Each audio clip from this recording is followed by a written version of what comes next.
Bonsoir à tous et bienvenue aux 20h de la télévision du Burkina. Voici les titres.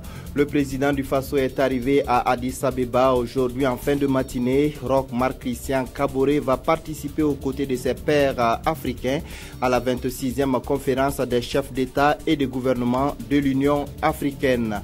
La campagne de chiméoprévention du paludisme saisonnier expérimentée dans 17 districts sanitaires a été un succès.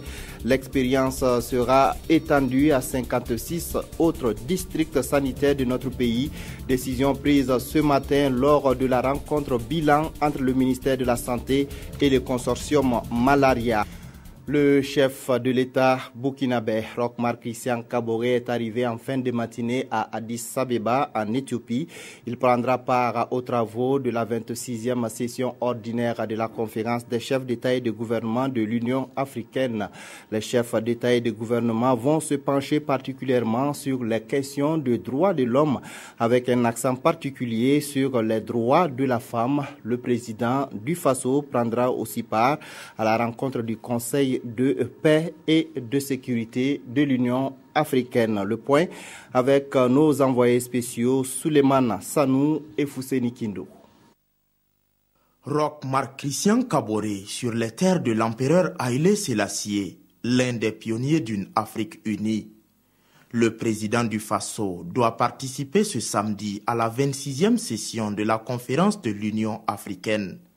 L'Union africaine, née sur les cendres de l'OUA, devrait avoir une voix unique à cette rencontre sur les droits de l'homme, surtout en mettant en avant les droits des femmes sur le continent.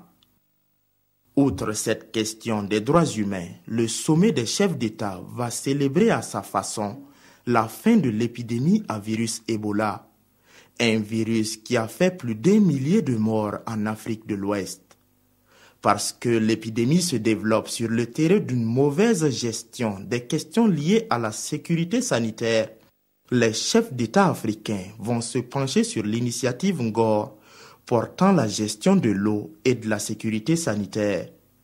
L'ouverture officielle du sommet interviendra samedi en milieu de matinée. Mais déjà ce soir, les chefs d'État se sont retrouvés pour discuter paix et sécurité sur le continent. Ils ont aussi évoqué à huis clos le cas du Burundi qui voit d'un mauvais œil l'envoi de troupes africaines pour éviter la guerre civile dans ce pays. Un reportage de Fousseni Kindo avec la voix de Ismaël Diloma Sirima. La coopération entre l'Allemagne et le Burkina Faso, objet de discussion à la primature, les deux pays cherchent à dynamiser leurs relations sur fond de lutte contre le terrorisme. Le Premier ministre burkinabé et l'ambassadeur allemand ont parlé ce matin des secteurs concernés par les programmes et projets de développement financés par l'Allemagne. Le point avec Pawandrogo Janzongo et Jérémy Sie Koulibaly. Le Burkina Faso va bénéficier de 55 milliards de francs CFA sur 3 ans de la part de la République fédérale d'Allemagne. Cette somme est destinée au financement notamment de l'agriculture, de la décentralisation et de la sécurité alimentaire. Et c'est pour parler de ces grandes lignes de la coopération germano-burkinabé que l'ambassadeur Dietrich Paul est venu rencontrer le Premier ministre et partager avec lui les priorités du gouvernement Paul Kabatieba. Monsieur le Premier ministre, il a aussi détaillé les priorités du gouvernement, notamment la question de valider, valoriser notre collaboration dans l'intérêt de la jeunesse, de la jeune population, surtout dans le secteur de l'éducation, des nouveaux emplois. Et donc, on s'est mis d'accord de vraiment rester en contact étroit. Le contexte national et international de la coopération est cependant marqué par les enjeux liés aux défis sécuritaires. J'ai pas peur. En fait, hélas, il faut le dire, le terrorisme est devenu un phénomène international. On peut y être attrapé en Europe et en Afrique. C'est ensemble que nous devons lutter contre le terrorisme et c'est ensemble qu'on va vraiment être en succès. Je pense que notre société libre vaincra. Dans cette lutte, l'ambassadeur d'Allemagne a aussi rappelé l'importance du Burkina Faso dans la préservation de la paix et de la stabilité sous-régionale. L'expérimentation de la chimioprévention du paludisme saisonnier dans 17 districts sanitaires du Burkina Faso a donné des résultats satisfaisants. Le bilan a été dressé ce matin au cours d'une rencontre entre le ministère de la Santé et le consortium Malaria.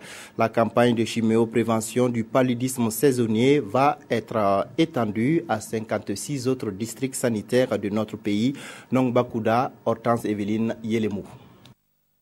Après une phase pilote qui a concerné 17 districts sanitaires en 2015, le bilan de la campagne chimio-prévention du paludisme saisonnier est jugé satisfaisant dans sa globalité. Près d'1 million d'enfants de 3 à 59 mois ont bénéficié d'une thérapie préventive, ce qui a permis de réduire de près de 75% des cas de paludisme simple et grave. La chimio-prévention du paludisme saisonnier que nous appelons CPS est une stratégie qui a été recommandée par l'OMS depuis avril 2012. Elle consiste à l'administration de 2 médicaments combinés antipaludiques, à savoir la sulfadoxine pyrémétamine et la modiakine en combinaison chez les enfants de 3 à 59 mois. D'après les statistiques de 2014, plus de 8 millions de cas de paludisme simple et plus de 400 000 cas de paludisme grave ont été enregistrés avec plus de 5 000 décès. La thérapie préventive avait pour objectif de réduire ces chiffres de 60% en 2015 et pour 2016, le programme Malaria Consortium compte élargir son champ d'action. Elle va atteindre le nombre de 1,4 million d'enfants. On peut aussi introduire la formulation dispersible qui va vraiment améliorer les processus sur le terrain. Il est donc attendu de la rencontre bilan des propositions pertinentes afin de permettre à la chimioprévention du paludisme saisonnier un outil efficace de lutte contre le fléau. Une rencontre de concertation aux allures de bilan entre l'OST, l'Office national de santé des travailleurs, et les partenaires techniques et sociaux de la zone médicale du travail de Gounguin, des partenaires qui ont fait le point des visites médicales, des prises en charge et des préventions de risques des maladies et accidents de travail au titre de l'année 2015. Ibrahim Sombier, Ramatouzida. L'Office national de santé des travailleurs et ses partenaires sont à la recherche d'une meilleure qualité de vie aux travailleurs. Réunis ici avec ceux de la zone médicale de Gounguin, les deux parties vont ensemble réfléchir sur les moyens et les meilleurs mécanismes d'amélioration de la prestation de santé et de sécurité. Les amener à mieux adhérer aux différents programmes que nous développons à leur niveau, notamment les visites périodiques des travailleurs, les visites des lieux de travail. Et c'est l'occasion pour nous de faire un bilan de ces activités-là. Au regard du taux de participation d'environ 80%, les travailleurs et les employeurs de cette zone sont unanimes que la santé au travail est un facteur de productivité. C'est l'issue de la visite médicale qu'on sait s'il peut continuer à occuper son poste ou qu'il faut aménager le poste en fonction de ce travail. Selon le directeur général de l'Office national de santé des travailleurs, ces échanges occultés auparavant suite à un certain nombre de contraintes sont aujourd'hui plus que jamais nécessaires. L'activité va être déployée dans les 6 autres zones médicales de travail de Ouagadougou afin de susciter davantage l'adhésion et propulser ainsi la mise en place des comités de gestion des services de santé des travailleurs. La saison de chasse 2015-2016 est ouverte. Le temps a été donné ce matin par le ministre des Ressources animales et hydrauliques, tourisme synergétique et amélioration des infrastructures d'hébergement. C'est le thème de cette saison de chasse, une thématique qui interpelle les concessionnaires sur la nécessité d'améliorer les infrastructures d'accueil afin d'attirer le maximum de visiteurs. Mokhtar Ouedraogo et Maxime Zongo. Ce coup de fusil marque ainsi le début officiel de la campagne d'exploitation faunique 2015-2016, placée sous le signe du renforcement des infrastructures d'accueil. Une amélioration souhaitée pour favoriser le cheptel sauvage dans les aires de protection faunique au Burkina. Il y a quelques années, nous avons souffert de la perte de beaucoup d'animaux, surtout les grandes antilopes, Et de ce fait, le gouvernement en tout cas a voulu mettre un signe fort pour qu'on se dise que c'est un secteur très prometteur, c'est un secteur renouvelable, il faut qu'on mette l'accent. Cette campagne phonique 2015-2016 intervient après une saison d'interruption pour cause d'Ebola. L'appel des autorités en charge du secteur, veiller à une exploitation pleine mais surtout rationnelle. On ne peut pas abattre n'importe comment. Il est affecté à chaque concession un certain nombre d'espèces qui peuvent être abattues. On les dit des animaux intégralement protégés. Ça, c'est des animaux qu'on ne peut pas du tout chasser. Par exemple, si je cite le cas par exemple de la panthère, l'éléphant, les hyènes, ça fait partie de quelques animaux intégralement protégés qu'on ne peut pas chasser. La cérémonie a été mise à profit pour distinguer des personnalités et des agents, 25 au total, qui ont rendu d'éminents services au secteur ou qui se sont illustrés au cours de leur carrière.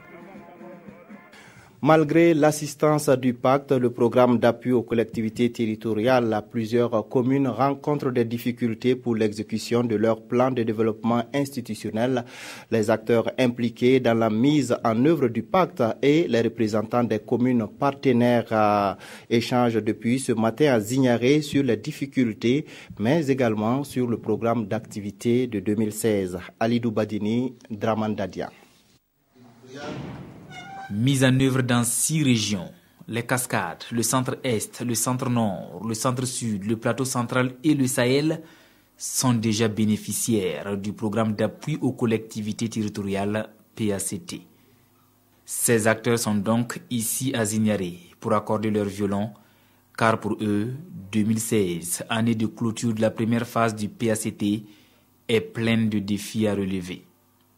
Avec un budget de plus de 31 milliards de francs CFA à ce jour, le taux global de décaissement est de 78,21%. Nous avons environ 44 communes couvertes par le périmètre du programme qui n'arrivent pas à consommer conséquemment les ressources qui ont été mises à leur disposition pour l'exécution de leur plan de développement institutionnel.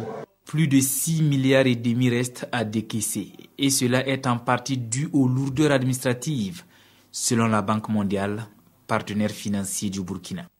On peut tout juste demander au gouvernement de faire mieux, voir comment alléger les contrôles a priori en ce qui concerne la passation des marchés. De cette rencontre sortira une feuille de route bien définie, à en croire le président du comité de pilotage du programme, avec en perspective la prise en compte de toutes les communes du Burkina. Le cadre théorique de l'étude sur l'analyse des recettes publiques et du potentiel fiscal en faveur de l'enfant et de la femme est en cours de validation. Les membres du comité de pilotage et leurs partenaires sont réunis pour écumer le document. Jean-Hugues Bayala et Oumou Sissé. Les membres du comité de pilotage, de la société civile et les partenaires techniques et financiers réfléchissent sur la méthodologie appropriée pour l'étude de l'analyse publique et du potentiel fiscal en faveur de l'enfant et de la femme au Burkina Faso. Il s'agit également pour eux de discuter la note de cadrage de cette étude.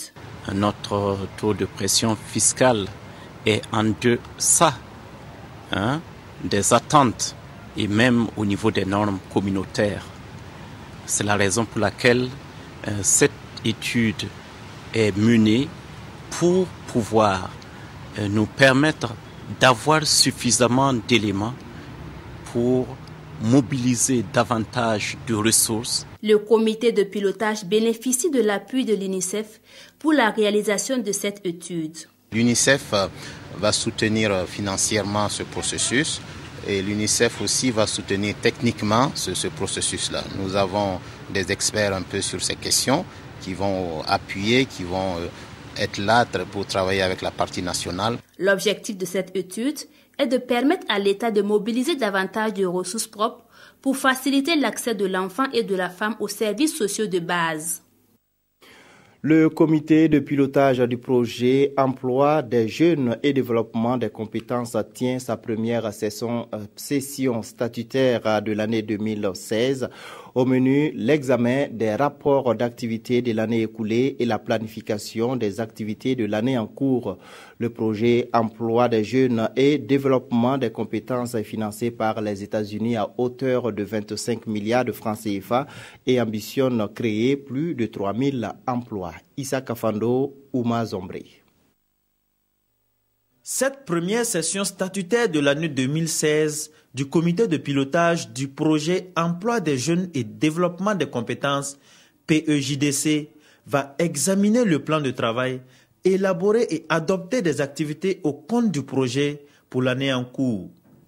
Elle va aussi permettre d'orienter la coordination dans le sens d'atteindre ses objectifs, à savoir l'accès des jeunes à des emplois et l'acquisition de compétences professionnelles en vue de leur insertion durable dans le marché de l'emploi. Depuis sa mise en place, le projet a eu quelques difficultés, mais a pu mettre quand même offrir à 2000 jeunes des travaux à haute intensité de main-d'œuvre. Donc, ils sont en fait des emplois temporaires.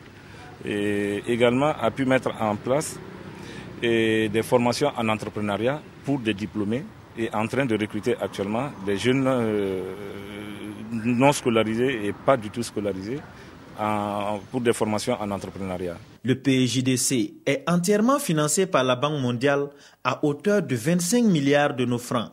Sa période de mise en œuvre va de 2014 à 2018. À terme, le projet Emploi des jeunes et développement des compétences va permettre à plus de 31 000 jeunes urbains et ruraux de s'occuper temporairement grâce aux travaux de haute intensité à main-d'œuvre. Il va aussi permettre la formation d'autres milieux de jeunes.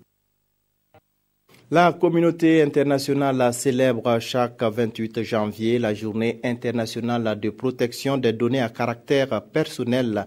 Les jeunes internautes sont les plus exposés et les potentielles cibles des cybercriminels. La CIL, la Commission de l'informatique et des libertés, a donné aux élèves du collège Notre-Dame de Kolognaba les clés nécessaires pour éviter les pièges. Salif Belem, Draman Guéné. La Commission de l'informatique et des libertés, CIL, célèbre la journée internationale de protection des données à caractère personnel avec les élèves du collège Notre-Dame de Kolognaba. Ici, il est question d'exposer à ces apprenants les effets pervers du numérique. On va leur présenter les dangers liés à l'utilisation des réseaux sociaux et Internet de manière générale.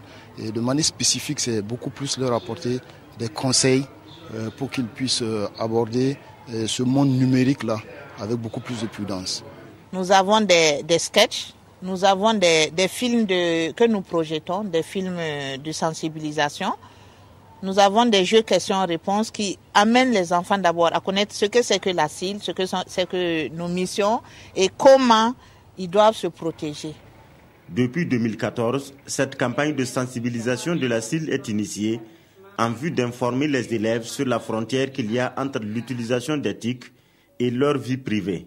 La campagne a été lancée au lycée Philippe Zenda Kaboré et nous avons ensuite été à Bobo du Lasso, au log de Bobo.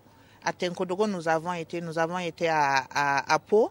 Nous essayons de parcourir le territoire pour sensibiliser ces jeunes-là à une utilisation sécurisée des nouvelles technologies. Durant 2 jours, ces élèves vont aussi étudier la loi portant protection des données à caractère personnel. Débarrasser la ville de Ouagadougou des pneus usés et abandonnés dans les coins de rue, c'est l'objectif que s'est assigné la commune. Elle a initié une opération de ramassage de ces roues devenues encombrantes. L'opération a débuté le 22 janvier et s'achève le 2 février prochain. Adama Guiti, Pascal Canet.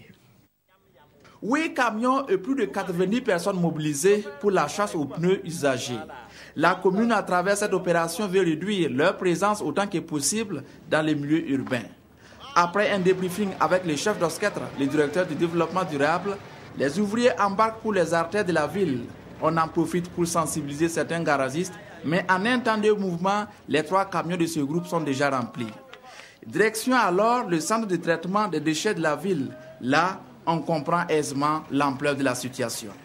Leur présence vraiment dans le milieu urbain engendre ce qu'on appelle la pollution esthétique, sans oublier que ces pneus-là constituent des gîtes larvaires dans lesquels vraiment prolifèrent les moustiques et qui sont à la base de l'augmentation des cas de paludisme. Vous avez également constaté avec nous la présence de certains de ces pneus-là dans nos ouvrages de drainage qui sont les caniveaux et les canaux de la ville de Ouagadougou, toutes choses qui contribuent vraiment à obstruer ces ouvrages-là et d'empêcher le bon drainage des eaux pluviales en période hivernale.